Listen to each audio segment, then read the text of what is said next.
Guys हमारा पहला एक वर्ड है अर्गेंडाइज। ये एक वर्ब है। इसका मतलब होता है कि अपने पास जो भी पावर है, मतलब अपनी जो पावर है, हमारे पास जो भी रुपया पैसा है उसको बढ़ा देना, या फिर अपने स्टेटस को बढ़ा देना, अपनी जो भी इज्जत है उसको बढ़ा देना। जैसे एग्जांपल है, the CEO wanted to organize the company's reputation by announcing a ground breaking product। मतलब कंपनी के जो CEO हैं उन्होंने अनाउंस किया एक ग्राउंड ब्रेकिंग प्रोडक्ट, मतलब एक बहुत ही ज़्यादा शानदार प्रोडक्ट को उन्होंने अनाउंस किया ताकि जो कंपनी की इज्जत है, कंपनी की जो रेपुटेशन है वो बढ़ जाए, या फिर कंपनी का जो स्टेटस है वो बढ़ जाए। Next word is abnegation. ये एक नाउन है।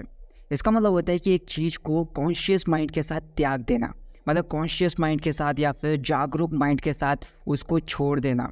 जैसे एग्जांपल है, after months of intense training the cricketer finally earned a spot in the national teams IPL squad.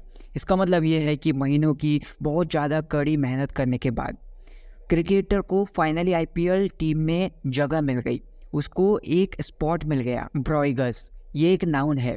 इसका मतलब होता है कि एक ऐसी सिचुएशन है जिसमें कोई पर्सन है वो चिड़चिड़ापन महसूस करता है, मतलब वो गुस्से से भरा महसूस करता है। गुस्से से भरी स्थिति को आप ब्रॉइगस बोल सकते हो। The fans expressed their broigus when rain interrupted a thrilling IPL final. मतलब शानदार IPL के जो फाइनल मैच था उसमें बारिश की वजह से, दखल पड़ने की वजह से जो भी फैंस थे IPL के, फैंस ने अपने गुस्से से भरी फीलिंग्स को एक्सप्रेस किया। उनके अंदर जो भी गुस्से से भरी फीलिंग्स थी, उनके अंदर जो गुस्सा भरा हुआ था, उन फीलिंग्स को उन्होंने दिखाया। ब्लड, ये एक नाउन है। मतलब एक ऐसा पर्सन है जो कि कायर है, जो कि कमज़ोर है, उसके अंदर साहस की कमी है या फिर उसके अंदर शक्ति की कमी है। The team captain criticised the player for being a blood during crucial moments. मतलब टीम के कप्तान ने जो भी क्रूशियल मोमेंट्स थे या फिर जो भी महत्वपूर्ण पल थे, उन महत्वपूर्ण पलों में लापरवाही बरतने के लिए या फिर सावधानी पूर्वक नहीं खेलने के लिए खिलाड़ी को क्रिटिसाइज किया या फिर खिलाड़ी की आलोचना की। कन्विक्ट, ये एक नाउन है। इसको आप एक अपराधी बोल सकते हो। मतलब एक अपराधी है, एक ऐसा पर्सन है जिसे कोर्ट में किसी अपराध के लिए दोषी पाया गया हो। जब किसी को दोषी ठहराया जाता है तो इसका मतलब ये होता है कि उसे ऑफिशियल तौर पर अपराध करने का दोषी घोषित किया गया है। Mukhtar Ansari was convicted for the 1991 murder of Congress leader Awadhesh राय।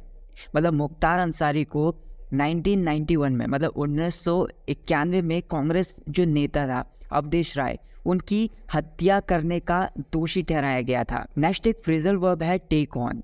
इसका मतलब होता है कि कोई काम लेना या फिर कोई चैलेंज लेना या फिर कोई जिम्मेदारी लेना, उसको पूरा करने के लिए स्वीकार करना।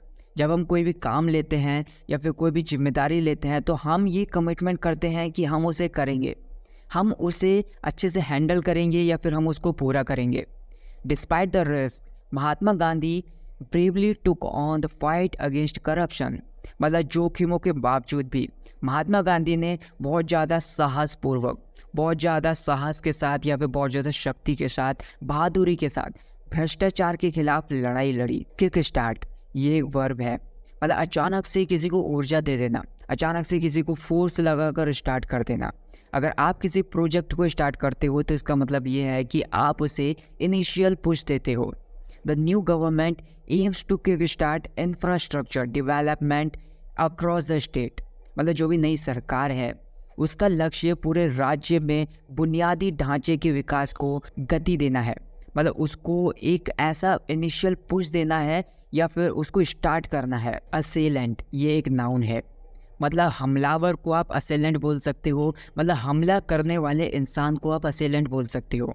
मतलब एक ऐसा पर्सन है जो किसी दूसरे पर्सन पर अटैक कर देता है, दूसरों के साथ वो वायलेंट एक्टिविटीज़ में शामिल हो जाता है। Awadhesh राय's assailant was identified and brought to justice after years of investigation। मतलब अवधेश राय के जो हमलावर थे या फिर अवधेश राय पर जिन्होंने अटैक किया था उनकी पहचान की गई और वर्षों की जांच के बाद उसे न्याय के कटघरे में लाया गया या फिर कोर्ट के अंदर उसको पेश किया गया। बगबेयर, ये एक नाउन है। मतलब ये एक ऐसी स्पेशल चीज़ होती है जो किसी दूसरे पर्सन को परेशान करती है, दूसरे पर्सन को चिढ़ाती है, दूसरे पर्सन के लिए परेशानी का कारण बनती है। जैसे एग्जांपल है, corruption in politics remains a significant bugbear for the entire nation. मतलब राजनीति में, पॉलिटिक्स में जो भी करप्शन है वो पूरे देश के लिए एक बड़ी समस्या बनी हुई है। इंटरसेप्ट ये एक वर्ब है, मतलब किसी भी पर्सन को किसी पर्टिकुलर प्लेस पर पहुंचने से पहले ही, किसी पर्टिकुलर जगह पर पहुंचने से पहले ही उसको वहाँ पर रोक देना। Reporters intercepted him as he tried to leave the hotel.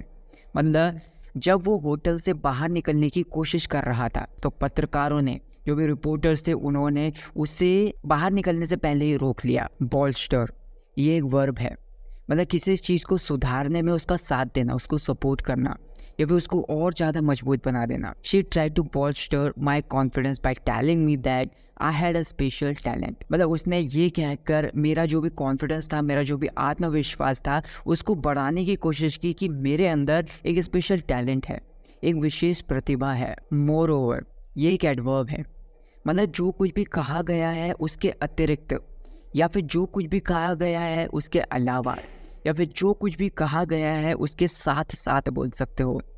The whole report is badly written, moreover it is inaccurate. मतलब जो पूरी रिपोर्ट थी वो ख़राब लिखी हुई थी या फिर गलत लिखी हुई थी। इसके अलावा ये भी गलत है, या फिर इसके साथ साथ ये भी गलत है। अस्वेज ये एक वर्ब है, मतलब किसी के दर्द को या फिर किसी के अंदर बहुत ज़्यादा गुस्सा भरा हुआ है उसको कम कर देना, या फिर किसी परेशानी को कम कर देना, उसकी इंटेंसिटी को कम कर देना, या फिर उसको शांत कर देना। जैसे सर्जरी के टाइम पे जो सर्जन होते हैं वो शांत शब्दों से पेशेंट की एंग्जाइटी को कम कर देते हैं, ताकि वो शांत शब्दों के साथ बोलते हैं ताकि जो भी पेशेंट फील कर रहा है वो बुरा महसूस ना करे, या फिर उसके अंदर जो भी घबराहट है वो दूर हो जाए। After the loss of her pet the support from friends helped assuage her grief. इसका मतलब यह है कि अपने पालतू जानवर को खो देने के बाद जो भी फ्रेंड्स से या फिर दोस्तों से जो भी सपोर्ट मिला उसे, उसका दुख कम हो गया उसकी वजह से। उसके अंदर जो भी गम था या फिर उसके अंदर जो भी परेशानियां थी, उसके मन में जो भी मनमुटाव था वो दूर हो गया या फिर वो कम हो गया। ब्राउबीट ये एक वर्ब है, मतलब किसी को धमकी देकर डराना या फिर कठोर शब्दों से उसको डराना, मतलब उस पर दबाव डालकर उसे डराने की कोशिश करना। मतलब अपना फिजिकल फोर्स लगाकर उसको डराने की कोशिश नहीं करना, मतलब शारीरिक तौर पर या फिर शारीरिक ताकत लगाकर उसको डराने की कोशिश नहीं करना, केवल शब्दों का यूज़ करके उसको धमकी देकर डराना। The manager would often browbeat the wait staff during busy shifts.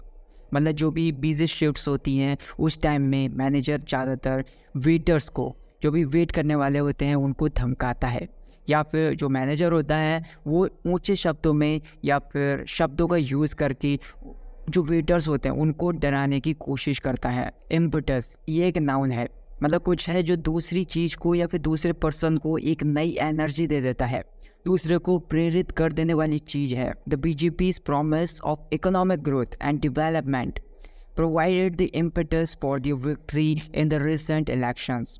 मतलब जो भी बीजेपी के इकोनॉमिक ग्रोथ और जो भी डेवलपमेंट के बाद भी अभी रिसेंटली जो भी इलेक्शन हुए थे उसमें जीत के लिए एक नई ऊर्जा भर दी उसमें, या फिर एक नई ऊर्जा थी। बरसक ये एक नाउन है, मतलब एक ऐसी सिचुएशन है जो बहुत ज़्यादा क्रोध से भरी हुई है, बहुत ज़्यादा गुस्से से भरी हुई है। जैसे एक जंगली जानवर है, उसको पिंजरे में कैद करके रख देते हैं हम, तो वो बहुत ज़्यादा गुस्से से पागल हो जाता है, बहुत ज़्यादा गुस्से से भर जाता है वो बाहर भागने के लिए। जैसे पहले के टाइम में युद्ध हुआ करते थे तो जो सैनिक हुआ करते थे वो एक दूसरे को काटने के लिए, एक दूसरे को मारने के लिए बहुत ज़्यादा गुस्से से भरे हुए हुआ करते थे। The forest fire reached berserk engulfing everything in its path. मतलब जंगल में जो भी आग लगी हुई थी वो और ज़्यादा विकराल रूप से भड़क गई, बहुत ज़्यादा मात्रा में भड़क गई, और उसके रास्ते में जो भी चीज़ें आई सबको उसने अपनी चपेट में ले लिया। So that's it guys for this video guys. मैं आपकी कंफ्यूजिंग वर्ड्स जानना चाहूँगा जिनके ऊपर भी आपको डाउट हैं, उन सभी को मुझे कमेंट सेक्शन में बताइए। आपने ये वीडियो यहाँ तक देख ली है तो ऑब्वियस सी बात है ये वीडियो आपको